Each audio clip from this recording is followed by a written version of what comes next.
Welcome to The Explainer. Today we are diving deep into a theory you absolutely have to know for your psychology exams, Mauer's two-process model for explaining phobias. If you stick with me, we'll break it all down so you can tackle those tricky exam questions with total confidence. You know, we all have things that spook us. But have you ever wondered what the tipping point is? When does a simple, understandable fear, like being wary of a big dog, morph into a full-blown, life-altering phobia? Well, the behavioral approach has a really interesting two-part answer to that exact question. So, here's how we're going to tackle this. We've set up our explainer to perfectly match the way you're assessed in an exam. We'll start with AO1, which is just describing the model. Then we'll hit AO2, applying it to real-life scenarios. After that, we'll move on to AO3, evaluating its strengths and weaknesses. And we'll wrap it all up with a quick exam masterclass. Okay, let's get into our first section. This is all about AO1, just showing you know your stuff.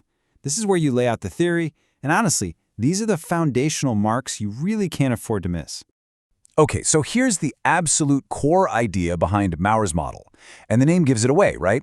It's not about one single learning process, it's about two.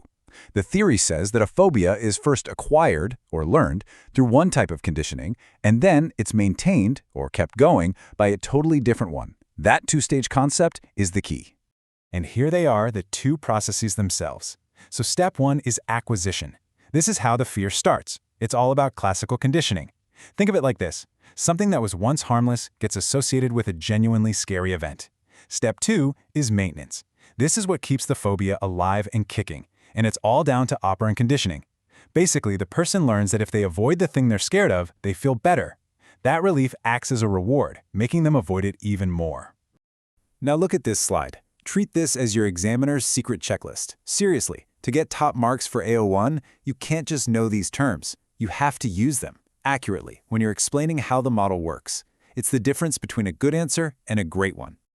All right, let's shift gears to AO2. This is where we take all that theory and see how it works in practice. It's a really common exam skill, taking a model off the page and applying it to a story or scenario. So, let's meet Zelda. Imagine you open your exam paper and see this little scenario. Zelda has a severe phobia of dogs ever since she was bitten as a child. Your task is to use the two-process model to explain exactly how her phobia developed and why it persists. So, let's tackle the acquisition first, making sure to use that key terminology. Before the incident, dogs were just dogs to Zelda, a neutral stimulus. The bite itself, though, that was an unconditioned stimulus, which created a natural, unlearned fear and unconditioned response. Now, because the dog and the bite happened together, she made an association. The dog became a conditioned stimulus, which now triggers a conditioned response of fear all by itself. Boom, that's how the phobia was born. But how does it stick around? That's maintenance. Whenever Zelda avoids a dog, maybe she crosses the street or leaves a park, her anxiety plummets. This feeling of relief is a form of reward. It's what we call negative reinforcement. The removal of that horrible anxiety reinforces her avoidance. It makes her way more likely to do it again next time, keeping the phobia strong. Okay, let's do one more, just to make sure this is crystal clear. This is Nassim. He developed agoraphobia after a traumatic event.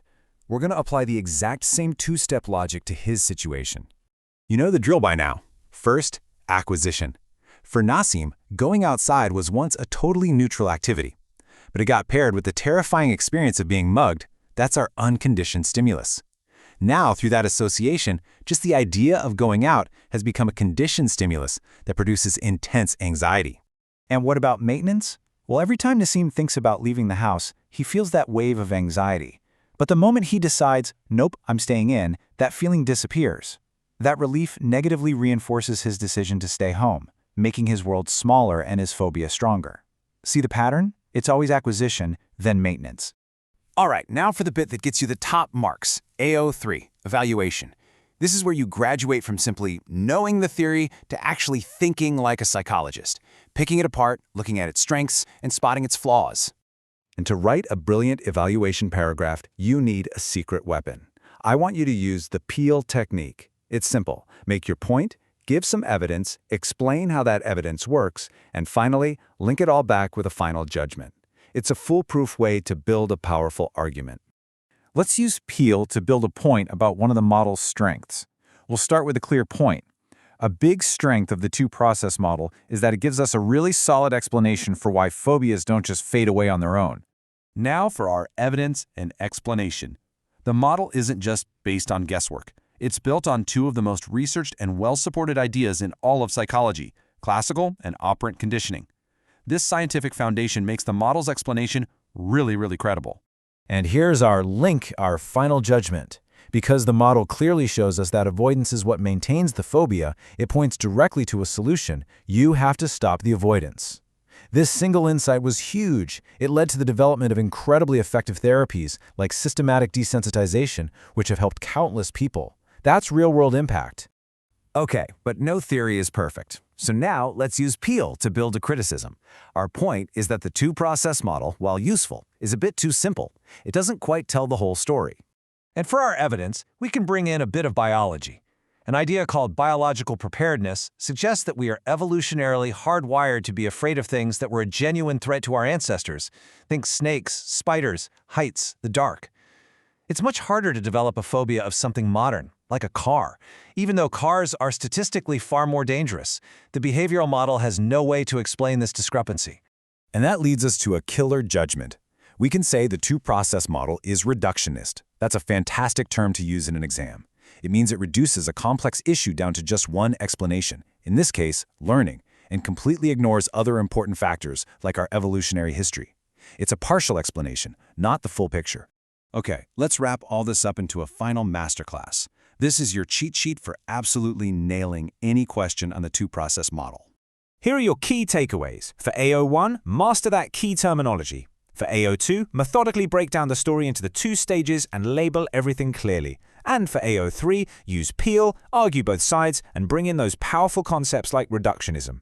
I'd seriously recommend pausing here and jotting these points down. And I'll leave you with one final thought to chew on. The two-process model does a fantastic job of explaining the mechanics of how a phobia is learned and maintained. But it doesn't really explain why one person can get bitten by a dog and be fine, while another person develops a lifelong phobia. Learning is definitely part of the story, but it might not be the whole story.